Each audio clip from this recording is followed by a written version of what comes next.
Hello ways அனைவரும் வணக்கம். இந்தியாவின் பஞ்சாப் மாநிலத்தின் தமனா என்ற பெண்ணை பற்றி தான் பார்ப்போம். அவருடைய உண்மையான பெயர் பல்விந்தர் கவுர். பல்விந்தர் கவுர் இந்திய நாட்டிலிருந்து 7 கடல் தாண்டி கனடா நாட்டில் வசிக்கிறாரு. கனடா நாட்டில் வசிச்சாலும் அவர் ஒரு இல்லத்தரசி. அப்படிதான் ஒரு நாள் அவர் வீட்டை விட்டு குத்துச்சண்டை பக்கத்துக்கு வெளில போறாங்க. அங்க போகும்போது ஒரு பெண் குத்துச்சண்டை வீரரு திடீர்னு பல்விந்தர் கவுரை தாக்குறாங்க. ஆனா ஒரு நிமிஷம் அதிர்ச்சி அடைஞ்ச அவங்க என்ன பண்றதுன்னு தெரியல. ஏன்னா அவங்க ஒரு இல்லத்தரசி. இதுக்கு பிறகு நடந்ததுதான் அவங்க உள்ளவங்களை எல்லோருமே அதிர்ச்சி அடைய வச்சுது. அப்படி என்னதான் நடந்தது அதுதான் இந்த வீடியோல கனடாவோட ஒரு தனி நகரம். அந்த நகரம் முழுவதும் பஞ்சாபோட வாசம் வீசும். அதாவது பஞ்சாபோட ரொட்டி தந்தூரி சிக்கன் அப்படின்னு அந்த நகரம் முழுவதும் பஞ்சாபோட தனித்துவம் அதிகமா இருக்கும். அந்த நகரத்துல ஒரு சிறிய வீட்டுல குடியிருப்பவர் தான் பல்விந்தர் கவுர். இவங்களுக்கு வயசு 40. இவங்க ஒரு இல்லத்தரசி. அதாவது தினந்தோறும் காலைல எழுந்திரிச்சு இவருடைய குழந்தைங்களுக்கு உணவு தயாரிச்சு ஸ்கூலுக்கு அனுப்பிட்டு அவருடைய கணவரை வேலைக்கு அனுப்புறது அப்படின்னு இவங்களுடைய அன்றாட வாழ்க்கை இப்படிதான் போயிட்டு இருக்கு. ஆனா அவருடைய கணவர் ஒரு டிராவல்ஸ் நிறுவனத்தை வச்சு நடத்திட்டு இருக்காரு. அதனால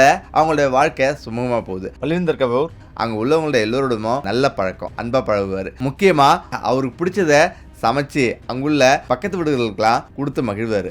அப்படி அவங்களுடைய வாழ்க்கை சுமூகமா போயிட்டு இருக்கு. ஆனா அவங்களுடைய கண்கள்ல ஒரு அமைதி இருக்கு. மனதுல ஏதோ ஒரு கனமான ஒரு விஷயம் மறைஞ்சிருக்கு. 25 வருஷத்துக்கு முன்னாடி அவர் பஞ்சாப்ல வாழ்ந்தாரு. அதாவது பல்விந்தர் கவுரோட வாழ்க்கைன்னு பாத்தீங்கன்னா பல்விந்தர் கவுரோட அப்பா சர்தார் சிங். சர்தார் சிங் ஒரு மல்யுத்த வீரர், அதாவது பயிற்சியாளர். அவரு ஒரு மல்யுத்த பயிற்சியாளர். முக்கியமா அங்குள்ள கிராமங்களுக்கு, வெளியூர் கிராமங்கள்ல உள்ள இளைஞர்களுக்கெல்லாம் மல்யுத்தம் கத்து கொடுத்துருக்காரு. அவரு மிகப்பெரிய ஒரு மல்யுத்தரா இருந்து அவர் ஒரு ஆசிரியரா மாறி இருக்காரு. ஆனாலும் அவருடைய மனதுல ஒரு தாக்கம் இருந்தது. அதுதான் தனக்கு பிறகும் இந்த மல்யுத்தம் தொடர எனக்கு ஒரு வாரிசு வேணும், ஒரு மகன் பிறக்கணும் அப்படின்னு ஆசைப்படுறாரு. ஆனா அதே நேரத்துல அவருக்கு ஒரு மகள் தான் பிறகுறாங்க. இதனால சர்தார் சிங் ரொம்ப வருத்தம் அடைகிறாரு. இருந்தாலும் மனதை தேத்திக்கிறாரு. அவருடைய மகள் பல்விந்தர் கவுர் கொஞ்சம் கொஞ்சமா வளருது. அவருடைய மகளுக்கு 5 வயசா இருக்கும் போது அவருடைய கண்கள்ல ஒரு நெருப்பு தெரியுது, இனம் புரியாத ஒரு வீரம் தெரியுது. இதை பார்த்த சர்தார் சிங் உடனடியா அவருக்கு தினந்தோறும் மல்யுத்தத்தை கத்துறாரு. அதாவது சூரியன் உதிக்கிறதுக்கு முன்னாடியே தனது மகளை மல்யுத்த கூடத்துக்கு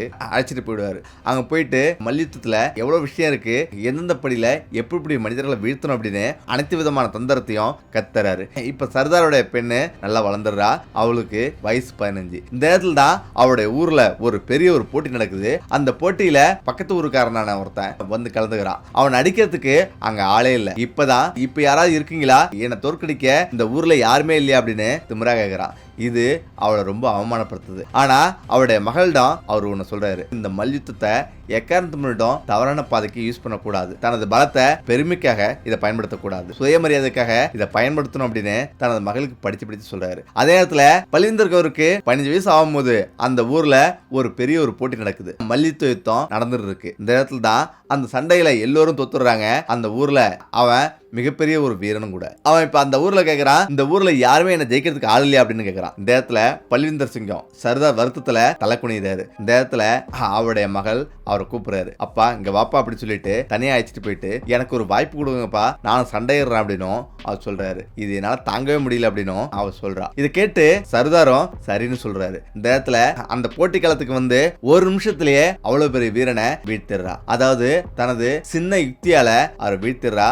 அடுத்த நிமிஷம் அவனால எழுந்திரிக்கவே முடியல. இப்ப எல்லோருமே ஆச்சரியப்படுறாங்க. என்னன்னா பல்விந்தர் கவுர் முகத்துல துணியை மறைச்சிக்கிட்டு தான் சண்டையிடுறான். இந்த இடத்துல துணியை வந்து ஓபன் பண்றா. அது ஒரு பெண்ணுன்னு எல்லோருக்கும் அதிர்ச்சி. அதுவும் சர்தாரோட மகள் அப்படின்னு தெரிஞ்ச உடனே எல்லோரும் ஆச்சரியப்படுறாங்க. பல பேரும் பாராட்டுறாங்க, பல பேரும் எதிர்ப்பு தெரிவிக்கிறாங்க. ஒரு பெண்ணுக்கு இவ்வளவு சக்தியா, இப்படிலாம் இருக்கலாமா அப்படின்னு கேள்வி எழுப்புறாங்க. ஆனாலும் சர்தாருக்கு இது பெருமையாவே இருக்கு. இப்படி வடம் கிடக்குது. இப்போ ஒரு நாள் சர்தாருக்கு உடல்நிலை சரியில்லாம போயிடுது. இப்பதான் தனது மகள் பல்விந்தர் கவுரை கூப்பிட்டு, இது போல நீ ஒரு சாதாரண வாழ்க்கையை வாழணும், அதாவது நீ ஒரு திருமணம் பண்ணிட்டு குழந்தை குட்டியோட சந்தோஷமா வாழணும் அப்படின்னும் அவர் சொல்றாரு. அதனால எல்லாத்தையும் விட்டுட்டு நீ சீக்கிரமே திருமணம் பண்ணணும் அப்படின்னும் அவர் சொல்றாரு. ஆனா அவர் சொன்ன 2 நாள்லயே அவர் இறந்துறாரு. இந்த தாக்கத்துல இருந்து அவரால் வெளியே வர முடியல. இப்ப சில வருடம் இப்படி போயிட்டு இருக்கு. கனடாவில இருந்து இந்தியாவுக்கு வராரு ஒரு தொழிலதிபர். அவர் பேரு அனுமன். இப்ப அனுமன் வந்த பிறகு பல்விந்தர் கவுரை பாக்குறாரு. அவருடைய பேரு தபனான்னு அவரே பேர் வைக்கிறாரு. தபனாவை முதல் முறையா பாக்குறாரு, அவருக்கு ரொம்ப பிடிச்சிருது. இப்ப கல்யாணம் முடியுது.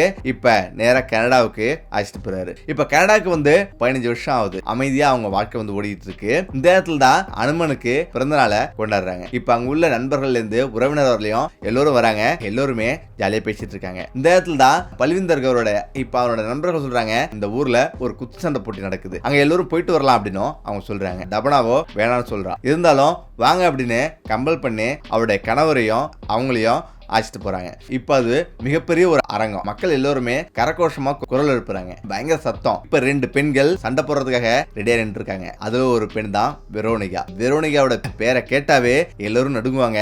அவ்வளவு பயங்கரமான ஒரு குச்சண்டை வீரர். இப்ப போட்டி தொடங்குது. இப்ப வெரோனிகா எதிரில் உள்ள போட்டியாளரை ஒரே அடியில வீழ்த்துறாரு. அடிச்சு வீழ்த்திட்டு அடுத்தடுத்து 2-3 பேர் வராங்க. 2-3 பேரையும் சண்டை போட்டு வீழ்த்திடுறா. இப்ப அவ என்ன அடிக்கிறதுக்கு இங்க வேற யாருமே ஆள் இல்லையா அப்படின்னு சத்தம் போட்டுட்டு மேடை விட்டு கீழே இறங்கி மக்கள் கையை கட்டே வரா, சுத்தி வரா.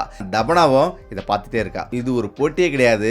எந்த ஒரு சட்ட வரமுறையும் இல்லாம, எந்த ஒரு ஒழுக்கமும் இல்லாம ஒரு போட்டி தான் இந்த போட்டி. இந்த போட்டியை இப்படிதான் நடத்தணும்னு எந்த ஒரு வரமுறையும் இல்லாம இவங்க போட்டி நடத்திருக்காங்க. இது எல்லாமே வெறும் பணத்துக்காக பண்றதுதான். இது ஒரு கலையா இவங்க பார்க்கல அப்படின்னும் அவ புரிஞ்சுக்கிறா. இப்பதான் அவ திமிரோட வெரோனிகா சுத்தி வந்துருக்கா. எல்லாருமே கை தட்டுறாங்க. தபனாவும் கை தட்டுறா. அவருடைய கணவரும் கை தட்டுறாங்க. ஆனா வெரோனிகாவுக்கு தபனா முன்னாடி வந்து நின்னோடனே அவருக்கு என்ன தோணுச்சுன்னு தெரியல. அவங்களோட முகத்தை பாக்குறாங்க. அதாவது பக்கத்துல வந்து என்ன ஆண்டி வீட்டுல போய் சப்பாத்தி சுடலையா, இங்க வந்திருக்கீங்க அப்படின்னு அவங்க கேக்குறாங்க. இத கேட்டு தபனா பயங்கர அதிர்ச்சி ஆகுறா. அவ எதுவுமே சொல்லாம அமைதியா பார்த்துட்டு இருக்கா. அவருடைய கணவருக்கு அதிர்ச்சி. இங்க என்ன நடக்குதுன்னு இப்ப ஏன் நம்மள்ட்ட வந்து பேசணும்னு அவங்க எல்லாருமே அதிர்ச்சி ஆகுறாங்க.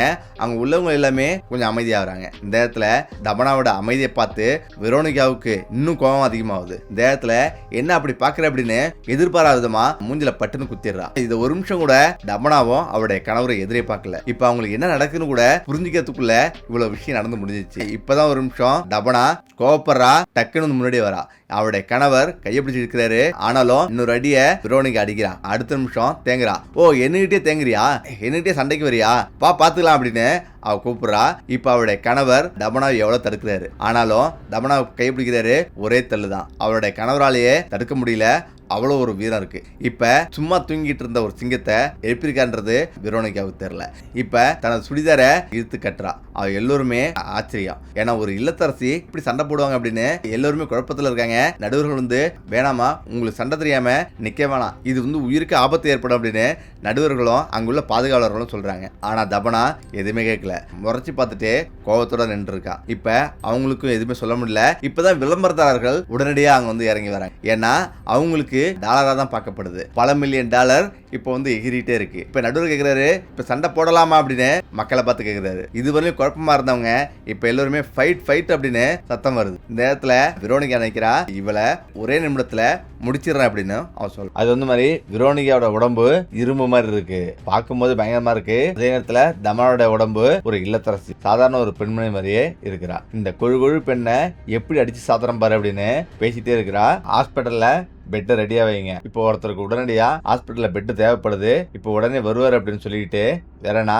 அடிக்க தயாராகிறா. வெரோனிகா ஓங்கி குத்துறதுக்கு தபனா நோக்கி வராங்க. ஆனாலும் தபனா கீழே குனிஞ்சிக்கிறாங்க. இப்ப 4-5 குத்து குத்துறா. ஆனா ஒரு குத்து கூட தபனா மேல படவே இல்லை. வெரோனிகா பயங்கர கோபம். ஏன்னா இவ்வளவு சுலபமா இவளை வீழ்த்திலாம் நினைச்சோம். ஆனா இவ ஒரு குத்து கூட இவன் மேல பள்ளியே, எல்லா குத்துமே தவறிடுச்சு அப்படின்னு கோவப்படுறா. இப்ப காலில் உதைச்சா என்ன பண்ணுவா பாப்போம் அப்படின்ட்டு காலில் ஓங்கி உதைக்கிறா. அடுத்த நிமிஷம் தமனா காலை பிடிச்சி கழுத்துல ஒரு கையை வச்சு ஓங்கி கீழே அடிக்கிறா. அடுத்த நிமிஷம் வெரோனிகா கீழே போய் கிடக்குறா. இது யாருமே அங்க உள்ளவங்க எதிர்பார்க்கல. ஒரு நிமிஷம் எல்லாருமே அதிர்ச்சி ஆகுறாங்க. ஒரு இல்லத்தரசி இப்படி சண்டை போட முடியுமா அப்படின்னு மிரண்டு போறாங்க. இந்த இடத்துல திரும்பவும் வெரோனிகாவுக்கு ஒண்ணுமே புரியல. இப்ப டக்குன்னு ஏந்திரிச்சு திரும்ப ஓடி வரா. கோவத்துல திரும்ப ஓடி வரா. அடுத்த நிமிஷம் வாத்து புடின்னு சொல்லக்கூடிய அந்த புடியை பிடிக்கிறா. அடுத்த நிமிஷம் வெரோனிகாவில நவரவே முடியல. இப்ப கீழே கடந்து எவ்வளவு தட்டுறா. இப்ப கடைசியில வெரோனிகா தனது தோல்வியை அவ ஒத்துக்கிட்டா. வலி தாங்க முடியாம தோல்வியை ஒத்துக்கிறா. இப்ப நடுவர்கள்ல இருந்து எல்லோருமே ஆரவாரமா சத்தம் போடுறாங்க. இப்ப தபனாவோட கையை பிடிச்சு தூக்கி வின் பண்ணிட்டாங்க அப்படின்னு அவங்க சொல்றாங்க. இப்ப எல்லோருமே பயங்கர ஆச்சரியமா இருக்கு. இப்ப அங்கிருந்து விளம்பரதாரரும் மீடியாக்களும் ஓடி வராங்க. இப்ப அந்த போட்டி நடத்துற ஒருத்தர் ஓடி வராரு. ஆமா, கான்ட்ராக்ட் நம்ம ஒப்பந்தம் பண்ணலாமா, எவ்வளவு நாளும் அக்ரிமெண்ட் போட்டுப்போம் அப்படின்னு அவர் வராரு. இப்பதான் தபனா சொல்றா, இது நான் சுயமரியாதைக்காக பண்ணது. நான் ஒருத்தருக்கு மனைவி, நான் ஒரு இல்லத்தரசி, 2 பிள்ளைங்களுக்கு தாய், நான் ஒரு வீரர்ல என்னுடைய சுயமரியாதைக்கு குந்தகம் விளைச்சதால சண்டை போட்டேன் அப்படின்னு சொல்லிட்டு அவங்க வெளியே போறாங்க. இப்ப தபனாவோட கணவருக்கு அவங்களுக்கு பயங்கர சந்தோஷம். 2 பேரும் மகிழ்ச்சியா அந்த இடத்த விட்டு வெளியே வராங்க. இப்ப மறுநாள் பேப்பர் மீடியா அப்படின்னு இந்தியாவின் இல்லத்தரசி சிங்கம் அப்படின்னு சொல்லிட்டு ஒரு பெரிய ஒரு வீராங்கனையை வீழ்த்திருக்காங்க அப்படின்னு சொல்லிட்டு பேப்பர்ல இருந்து மீடியா வரலையும் பயங்கர பரபரப்பா நியூஸ் வருது. இதை கண்டு உலகம் முழுவதுமே ஆச்சரியப்படுது. எந்த ஒரு காரணத்து கொண்டும் சுயமரியாதை விட்டு யாரும் வாழ முடியாது. அப்படிதான் அவங்களோட மனசுக்குள்ள தூங்கிட்டு இருந்த ஒரு விஷயத்த ஒரு பெண்ணு ஏற்பட்டிருக்கா. ஓகே, இந்த விட பிரச்சனை மீண்டும் அடுத்த சந்திப்போம். நன்றி, வணக்கம்.